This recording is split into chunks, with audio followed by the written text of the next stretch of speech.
पुत्र होना चाहिए। क्यों होना चाहिए? क्यों पुत्री से काम क्यों नहीं चल सकता? पुत्री में क्या, हमारे राष्ट्रपति भारत की पुत्री ही है, भारत की ही तो कन्या है जो राष्ट्रपति है। तो क्या पुत्र में क्या विशेषता है? देखो कितने ऐसे पुत्र जो अपने माता पिता को डंडा मारते हैं, थप्पड़ मारते हैं। तो प्रधानता पुत्र की नहीं, प्रधानता संतान की है। चाहे वो कन्या हो चाहे वो पुत्र हो। अगर कन्या है तो उनको पुत्र ही मानकर उनका पालन पोषण करो, अच्छे वर से उनका वरण करो, अपनी संपत्ति उनको प्रदान कर दो, हो गया। ये जरूर थोड़ी कि पुत्र ही हो, नहीं तो यही जो बात है ना आज बच्चियों के प्रति बड़ा निम्न भाव।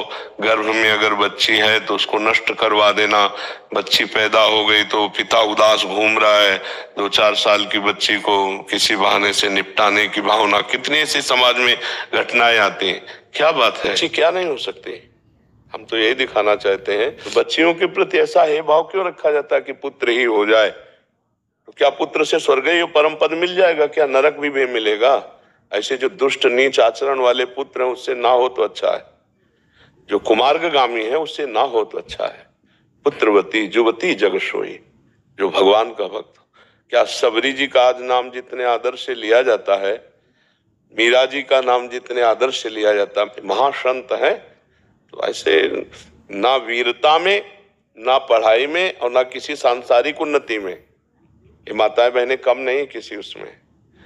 और जब लड़की के प्रति भेद भाव रखते हैं तो ये लड़का कहां से पैदा हो जाएगा? फिर ये सृष्टि कहां से चलेगी?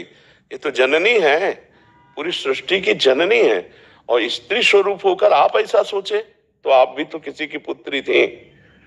आपके प्रति यदि खास भावना होता तो आप आज विराजमान ना होती।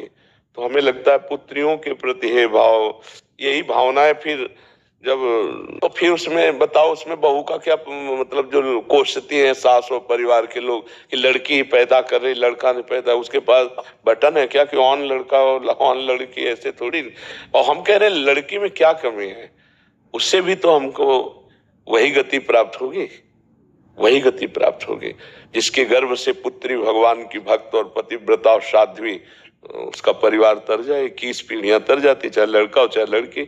हमें लगता है थोड़ा सा समाज में ये दिमाग में बैठा है कि इसको ब्याह करना होगा, दहेज इतना देना होगा, ऐसी भावनाएं लौकिक है। लेकिन परमार्थ में ऐसा नहीं, ऐसा नहीं। समान भाव है, समान भाव भगवान सबको देते हैं, सब पर बराबर दया कृपा भगवान की है।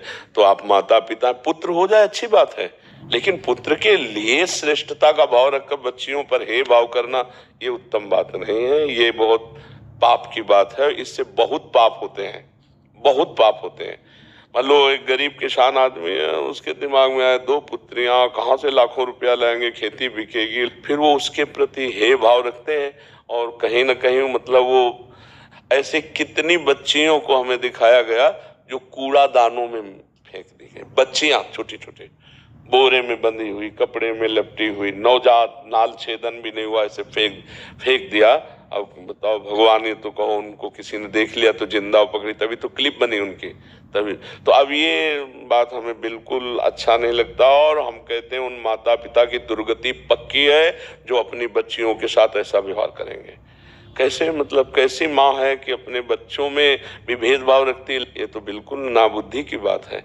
आपको आ जाए तो भगवान की इच्छा है, अब तुम ऐसी मत सोचो कि पुत्र आवे, आ जाए तो भगवान की इच्छा है। अभी अगर आना होगा तो आ जाएगा, और अगर नहीं आना है तो आपके पास है 2 संतान, उन्हीं को प्यार करो और जो कमाया उन्हीं को दे दो, तो सुखी रहो, आनंदित रहो। भगवान आपका कर्तव्य हो गया, भगवान ने आपको गृहस्थ धर्म दिया था, दो संतान। और मान लो जिनके संतानें नहीं है, बढ़िया भजन करो, भगवान के आश्रित हो जाओ, ब्रह्मचर्य से रहो, अपना जीवन तो आपका कल्याण हो जाएगा।